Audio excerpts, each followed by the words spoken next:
Good morning, everyone. It's such an honor to be here with all of you and specifically with the incredible artists that I am so honored to share space with and to talk with this morning. I want to say that it's really special for me to be in this building because I grew up in Washington, D.C., which I jokingly say call the city formerly known as Chocolate City.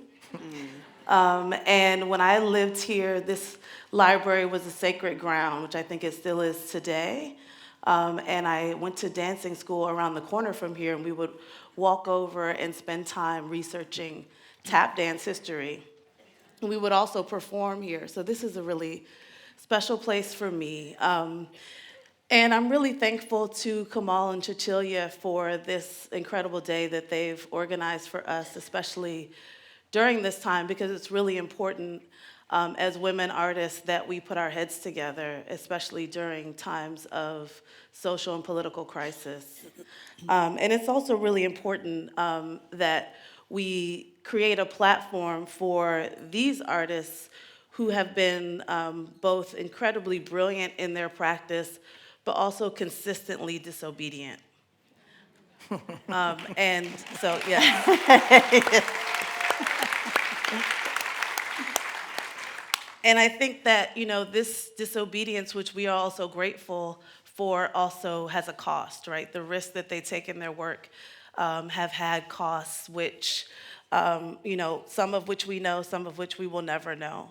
But I think that we understand what those costs are politically, and also the costs in the art world itself, right? Because we know that especially women artists have not had the careers that they should have had. And so for this group of artists, it's so wonderful to have an intergenerational conversation, which we rarely get to have, and also really to think about and acknowledge the women artists of previous generations who worked their whole lives as artists and never had a career in terms of showing their work in museums or, getting the opportunities that we know they should have. And so, I really am thankful for this particular panel because it allows us to take an urgent view of what it means to do socially engaged practice during these times, but also an intergenerational view of what it means to have a practice, a long view of what it means to have an art practice as a woman. So I want to, really think about the way that these artists are bringing forward the concerns not just of their own desires, but really of those who have not had voices. So specifically, the artists who, their forebears, their ancestors, and also their peers, right, who may not have had the space and the opportunities. So gatherings like this one, and also Loophole of Retreat, which I had the honor of organizing with Simone Lee. Thank you. It's really, about allowing us to self-organize and to imagine the futures that we want to live and work in.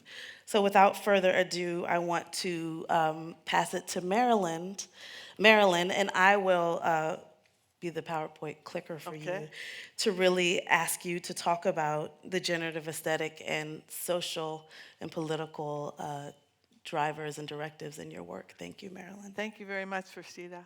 And thank you all for being here, and I'm really honored to be on a panel with you all. Mm-hmm. My work does not treat shame as something to avoid. I aim to drag it into the light. I zoom in so you can't look away. These first pictures are photos that I took of my mother, and I was an undergraduate at University of Florida. And this was just one weekend of me shooting Mom in our apartment building in Fort Lauderdale. Didn't think anything of it. My mother was a drug addict, and this is what my brothers and I, this is all we know. And I took these pictures back to school, and the other students went, "Oh my God, I can't believe that's your mother." And the teacher, the same thing. And I just had waves of shame come over me, and I thought, okay, I'm never going to show these again. Mm-hmm. And I did show them finally in 1995. But in that interim, I did move to New York City, and I've always resisted moralistic readings of female desire and presentation. After all, nobody has politically correct fantasies. And I was, I've been noticing next please. I was noticing all throughout art history, you never saw women, you saw softcore, but you never saw hardcore images made by women, or any sexual imagery really made by women. And I thought, why is that? Why aren't we allowed to have images for our own amusement and our own pleasure? And this was in 1989, and I thought, well, I'll do that. I'll go into the porn stores and I'll get these magazines and I'll make images about what I thought was funny, the singers, or compelling. And I was just asking questions, really. And when I went into the porn stores, it was all guys. They were all over New York City, by the way. And this is before most of you were born.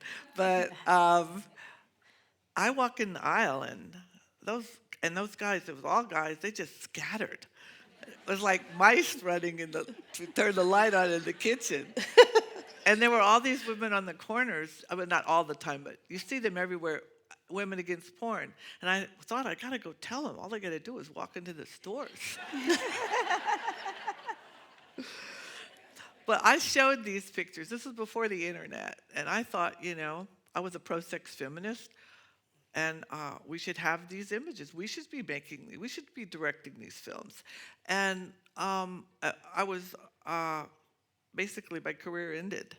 There was no internet, and there was a huge backlash, and I was considered a traitor to feminism. And I was doing clinic defense at Planned Parenthood at the same time, so it was a dichotomy.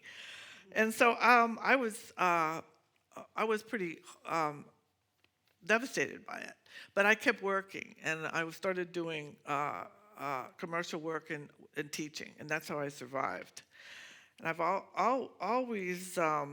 was always wondering, whenever I looked at art history, next please, why there was no pubic hair in any of the paintings I was looking at. And this is way back, pre-Renaissance. I thought, what's wrong with pubic hair? Why is it considered vulgar? Why is it always erased? I mean, there are very famous paintings of pubic hair. And of course, Joan Simmel, she was the first person I ever saw that actually painted pubic hair. And I thought, there was this curator. I just was thinking about it. And then this curator, who you might know, Neville Wakefield, at one point, he was the new editor of Playboy magazine. And it lasted about a minute. They hated everything he did. And he said, what do you want to do? You can do anything you want. And I said, well, I know these young girls are lasering off their pubic hair. I thought to myself, I plucked my eyebrows in the 60s. They never grew back. Fashion is fleeting, lasers forever. So I thought I'll make pictures of beautiful pubic hair, all races, all colors. Now Playboy paid for this, and none of their models had pubic hair, so they all had to grow it out. And it took about 8 months, and they got the lingerie and everything. And so I gave them this set of pictures, and they just hated them. But I had them. I had all of these images, so I thought, God, I'm going to just make pictures of pubic hair that are so beautiful you could put it on top of your couch or your living room. And that's just what that is. And I was all at the same time doing the commercial work and teaching, but next, please. And so I was looking for images that exist, but you've never seen a picture of. And I don't reject glamour, but I do it so intensely that it gets destabilized. I think that we have to be able to tolerate complexity about glamour and beauty. And this is one of the paintings I made from doing all this commercial work. And then next please. And then I started doing portraits of women that have been shamed by the culture and ridiculed by the media. And people like Monica Lewinsky, Pamela Anderson, I did Miley Cyrus. and I was in talks with Virginia Free, who, you want to do the next slide? I'm trying Oh, to, but it's something weird is it's happening. up there? Oh, yeah. Okay. So, and I tried to make these really strong women who survived being ridiculed by the media. And Virginia Free was the same agent as Monica, so we talked about me doing her. And of course you all know, she committed suicide right at that same time. And then it brought me back to the Pam Bondi Judicial House committee hearings, that she refused to even acknowledge the Epstein victims and survivors, and she even didn't redact the names, and it was just killed me. And they talked about it afterwards, and they said they felt dismissed, dehumanized, and shamed. Now, toxic shame thrives in secrecy, and we can disarm it by making it visible. We have a lot of work to do. Thank you, Marilyn.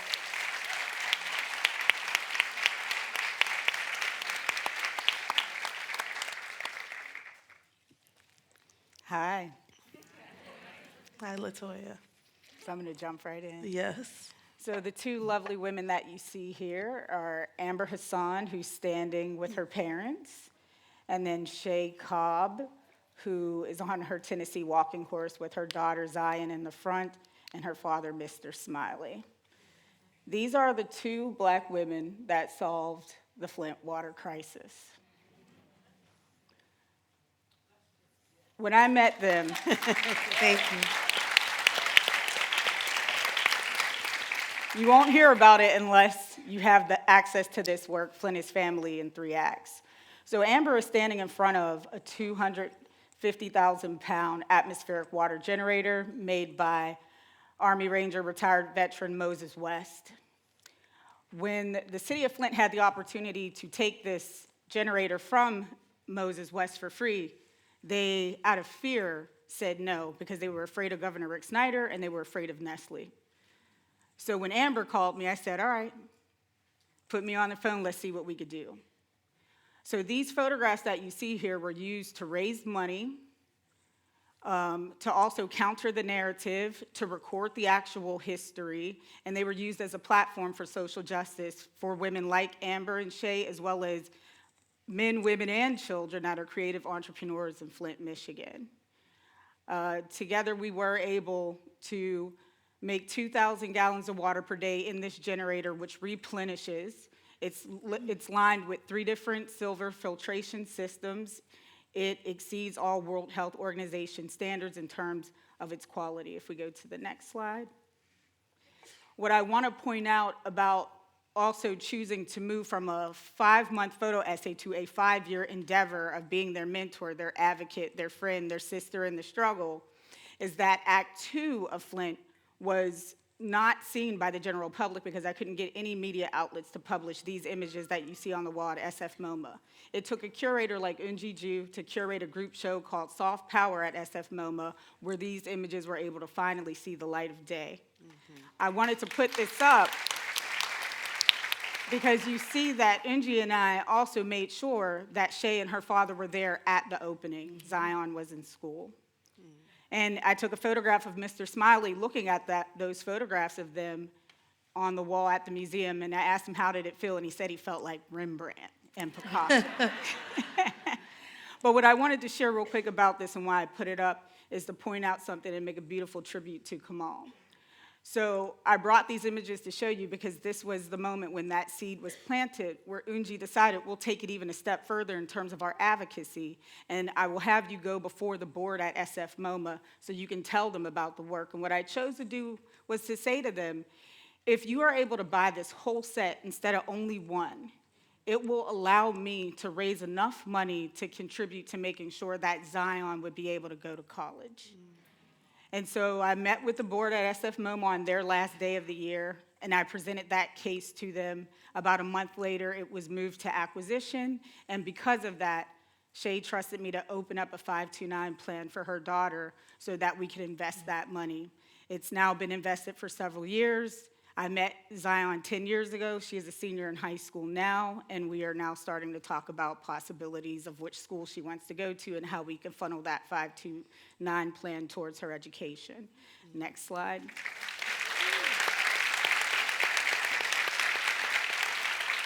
This is Sandra Gold Ford. You see her standing there in her steel mill regalia because she worked for Jones and Laughlin Steel. It was one of the biggest competitors against Andrew Carnegie, where my hometown, the Ecker Thompson Steel Works, is located. Sandra Gold Ford is overlooked in history, but here's what she did. She went in when you could be fired, targeted for espionage, and attacked with her cameras, because she's a photographer, and she documented what she saw on the horizon, which was the collapse of the steel industry. Mm-hmm. Not only did she document it and make photographs, she also quietly took all the grievance reports, all the death records, all the different documents and letters from when Black workers came together to say, hey, we haven't been able to move up yet due to discrimination. All these letters that she kept in her office, where you see her standing in this portrait in Homewood in Pittsburgh, Pennsylvania. The image that you see next to her is 2 weeks ago when I was inducted into the Daughters of Pennsylvania Society. And I felt like it's not about me, it's about using this platform and an opportunity to direct it back towards a woman like Sandra, who again has been overlooked, erased from history, and not paid attention to. So what you see in that image there is 2 weeks ago, we installed her documents and the images of the series called On the Making of Steel Genesis at the governor's mansion in Harrisburg. So the capital of where we are from now has these images on view so that they can't overlook her. Next slide. What I want to point out about her career is that, and this is her at home in her meditation room, and I made these all out of cyanotypes, mixing them myself, went into her archives. The reason you're seeing the cyanotypes is because this was a way for me to take all these documents, create them in a way that the public could finally see all the men and women who were dealing with ailments and issues and crises at that factory and that plant. The Image Shooting Star Review, she also happened to be an editor who created this magazine. For 10 years, she funded it before she ran out of funding. Also, Sandra was supposed to receive a grant from an organization that I will not name in Pittsburgh, and instead of them giving her the money, they took it. They never paid her, so she could not publish Steel Genesis, her work.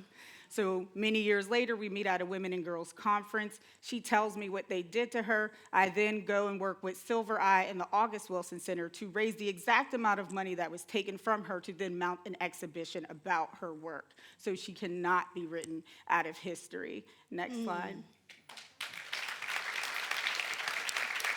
This is an image of Dolores Huerta. I don't know how many of you, just show of hands, know that Dolores Huerta worked closely with Walter Reuther in the UAW. Not that many. And that shocked me, because here's the thing. If you separate civil rights from workers' rights, that's what stops the momentum from us working together in solidarity and unity to fight back. Mm-hmm. And so because I saw that and I found these images at Wayne State Walter Reuther Archive, I decided to go on this pilgrimage. Next slide.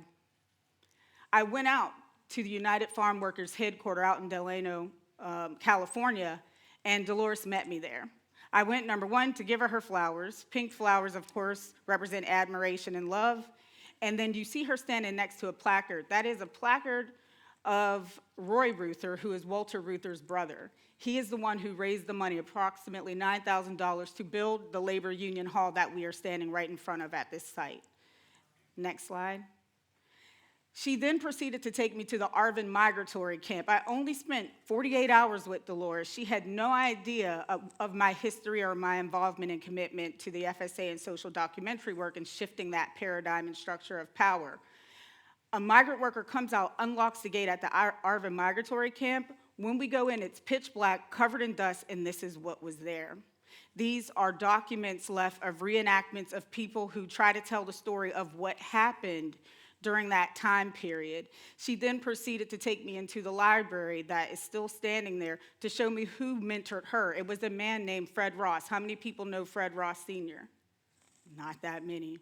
So Fred Ross Sr., a white man from the Midwest, is who mentored Cesar Chavez and Dolores Huerta and organized the United Farm Workers. Next slide. because of the impact of me coming out and really asking her the questions about her relationships to all of these men, she was so moved, and her family was too, that this is the first time that her children, 6 of them, came together to be photographed with her in Bakersfield, California. Mm-hmm. They then asked if they could be photographed with their children and their grandchildren. And so this is them. And then I interviewed all of them to talk to me about what we should be doing today and how they're going to carry Dolores's legacy forward. Next slide. This is the installation. I built this monument of the pilgrimage to see them for 2 days at the Museum of Modern Art in my survey, Monuments of Solidarity, that was on view in 2024. This has the color of the Spanish mission-style architecture. That's why the room is yellow, with the beautiful archway that is about dignity, tranquility, intellect, prosperity. And then all of those accordion folds create that movement that moves towards her, which is based on a relief she showed me at Caesar's, where he's resting today. And then all of the interviews and messages and stories from her, her children, and her great-grandchildren are inside of this, embedded on that journey that day. Next slide. I want to end on this slide and say, both Sandra Goldford and Dolores Huerta, these 2 series have not been entered into public collections or institutions. I truly wish to partner with anyone in this room who cares about what these 2 women have done to risk their lives and the fact that they're still alive. Dolores is in her 90s protesting against ICE in Bakersfield right now. She's building her center.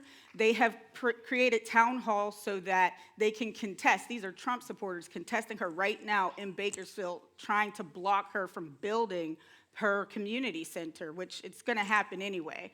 But I would like to work with someone to ensure that the artist proof of this monument goes to that center, but also that this installation goes to an institution, preferably in Los Angeles or on the West Coast, because that's where she is based.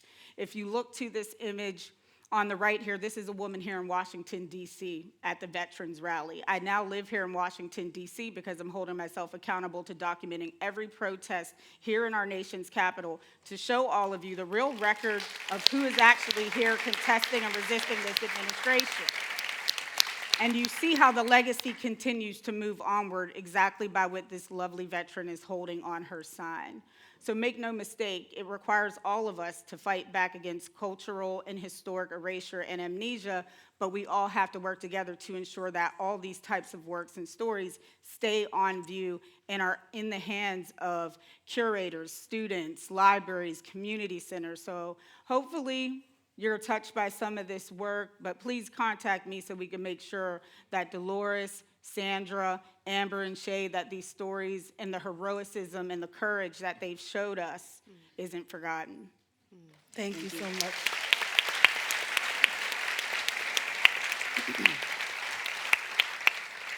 Dyani. Ha Matakyapi. Hello, my relatives. My name is Dyani Whitehawk. I'm a visual artist. I'm Sichangu Lakota, and I'm damn proud to be from Minneapolis. Yay.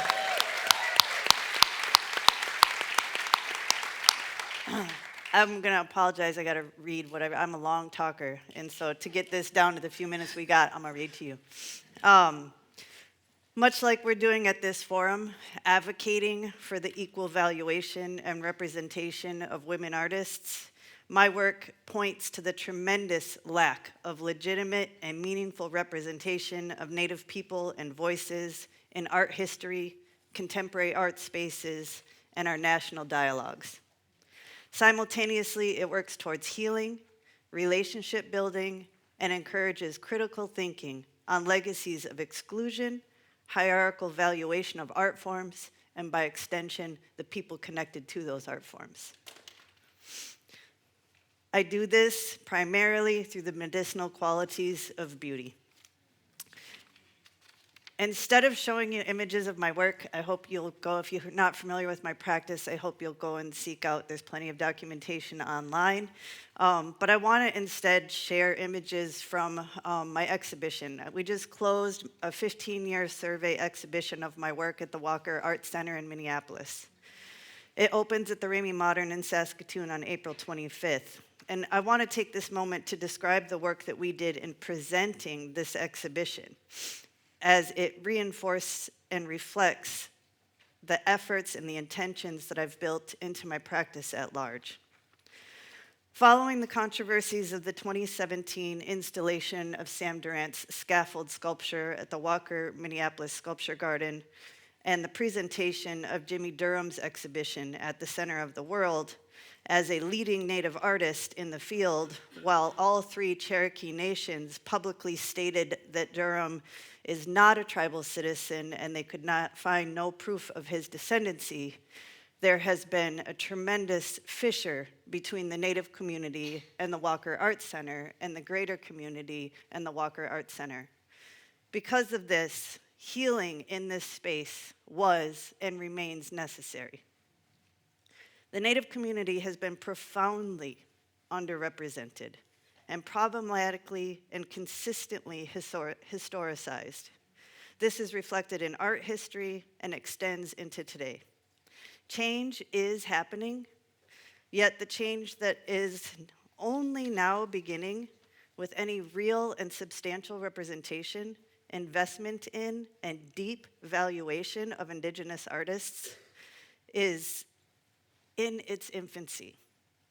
Very few Native artists have had major survey exhibitions. I studied Native art. It took me until I was 47 years old to see one. In 2023, when I got to see Jean Quick-to-See Smith's survey at the Whitney. I told the board that I was so excited to see her show, and I was pissed that it took that long. But I was grateful. So because of this exhibition at the Walker was the first opportunity for many Native community members and the broader community to be fully immersed in an exhibition focused on Native contemporary art, held within our esteemed local contemporary art museum situated on Dakota homelands. Because of this, I emphasized that we would present this exhibition guided by Lakota values. I believed in, advocated for, and reminded everyone along the journey that if the Native community felt welcomed, if we felt seen, honored, nurtured, and celebrated, that everyone who visited the exhibition would feel this way as well. And I'm proud to say that we have tremendous documentation that our goals and our intentions were met, and this was successful. This image is from the opening ceremony. This is one of my nieces offering smudge and prayer to audience members. We had hundreds of people packed into the theater. So instead of a private catered dinner for collectors, donors, board members, and etc., I expressed that the celebration must be for the community. We worked with leadership and we worked hard to push, bend, and adjust museum norms to accommodate hundreds of more people in our opening celebration than is customary for this kind of opening. We honored Lakota protocols. We offered smudge and prayer to all who attended. We hosted a drum group. We shared honor songs. My mother, my father-in-law, my aunt, three of my uncles, and my cousin spoke for me, framing the themes of the exhibition for the audience. As my work is rooted in Lakota worldviews and philosophies, whose value systems are guided by our relationships, it was imperative that we open the exhibition hearing the perspectives of family and community members. We brought Lakota and Dakota elements of ceremony, honoring, and deeply acknowledging our relations into the contemporary art space. Before the opening, we arranged Dakota language workshops for front of house staff at the Walker so that they felt comfortable welcoming people in Dakota. Mitakwe oasi is a fundamental Lakota teaching. It means all my relations, or we are all related. This is what guided our choices.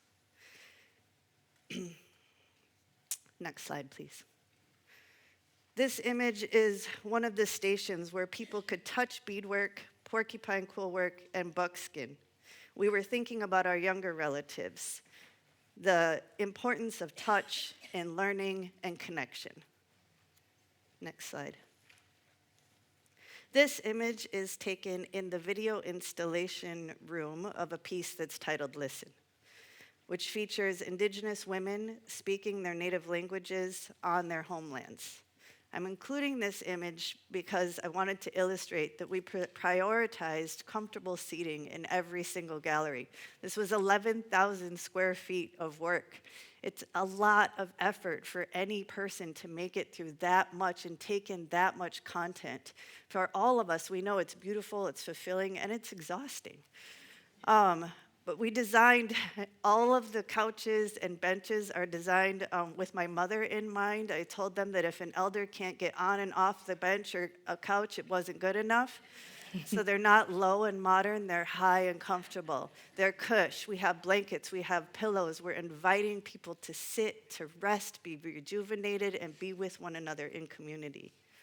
We were thinking about people with mobility issues and just being human, making it through a tough and fulfilling exhibition. Next slide, please. We created videos and audio of Native community members responding to the work, ensuring that ancestral knowledge and practices are represented by multiple voices and perspectives, not just my own. That's my mom with the glasses on the bottom. That's my uncle, and that's an auntie that I've known since I was really young on the top right-hand corner, and then a dear friend of mine, Angela Two Stars, who's also an artist in the Twin Cities. Next. Are we able to play this? It's 30 seconds.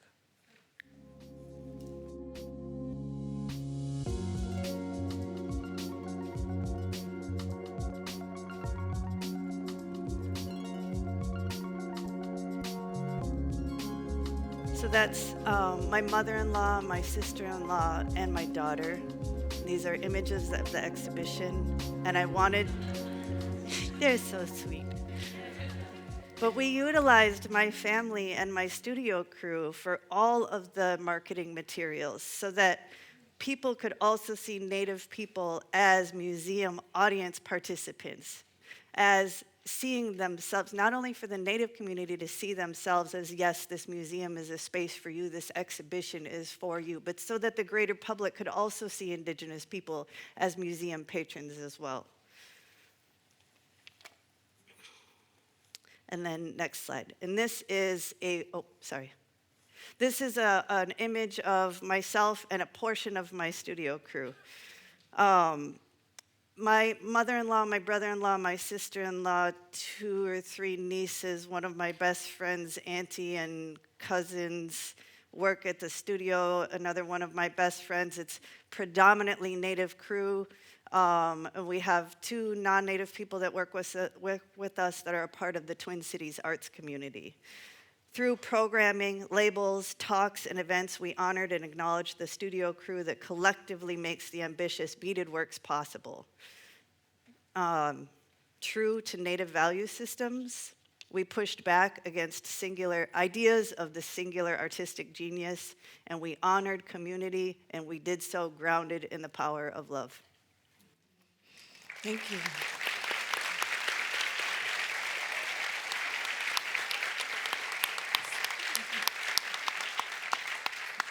So I want to ask each person to just give 30 seconds of, if you were to give marching orders to the next generation of women artists, what would you say to them from your point of view today?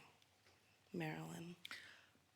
Okay, I think the next generation, I really want people to examine, or I do it all the time now, when I have these knee-jerk reactions to anything. And I think,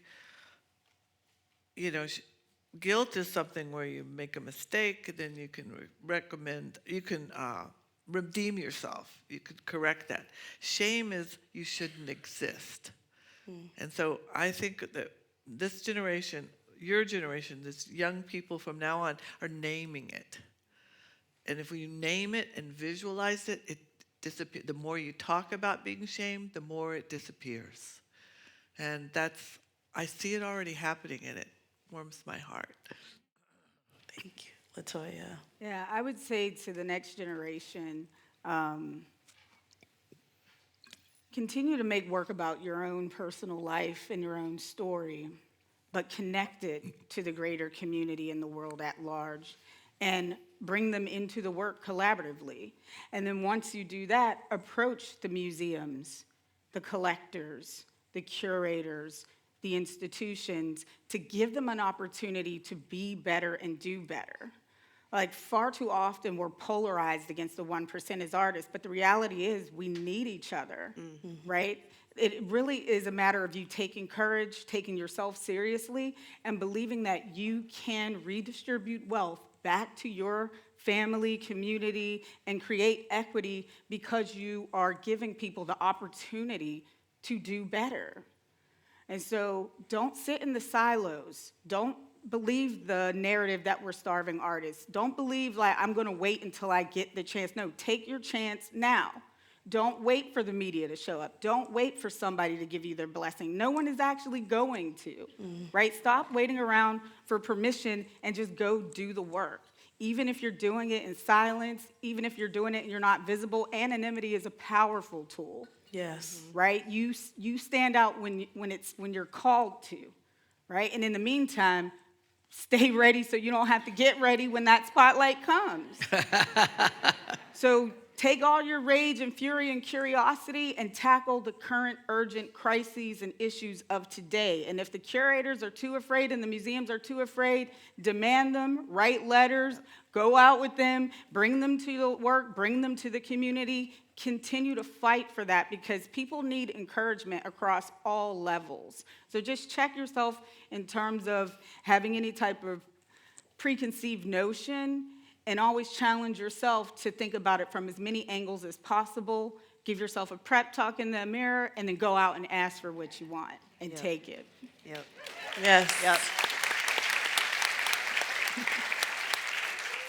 What she said. Quite literally, I was thinking much of the same. The first thought that came to my mind, a dear friend of mine, well, it's a Lakota value, but it's also what I needed to hear most recently was to take courage.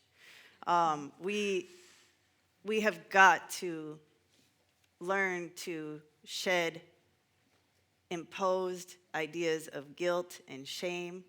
We've got to learn to show up and walk into these spaces knowing deeply our value and our worth, our right to be there, the equal value and worth of each of our voices. We have to know and to recognize our relatedness and that it is all 100% connected to one another. And we have to make our choices guided by those fundamental understandings. So in that, it takes a lot of self-gathering. It takes a lot of unlearning. And it takes a lot of prayer and intentionality and looking to the generations before us and our ancestors before us that have made it through, that prayed and sacrificed to get us here today, to do the good work, to move towards greater, healthier futures. You have to do it courageously. You have to do it boldly. You can't cower, and you have to build relationships through love. It's so hard to get, it's so easy to get, for those of us that care deeply, which all of y'all are here, I know you do.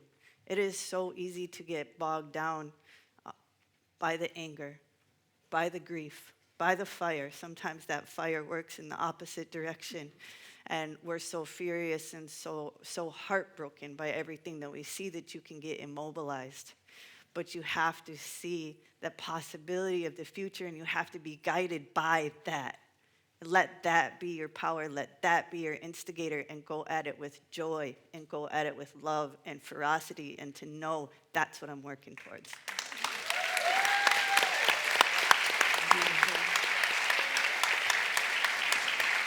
Please join me in thanking the brilliant and the disobedient Marilyn Minter, LaToya Ruby Frazier, Dyani Whitehouse. Thank you.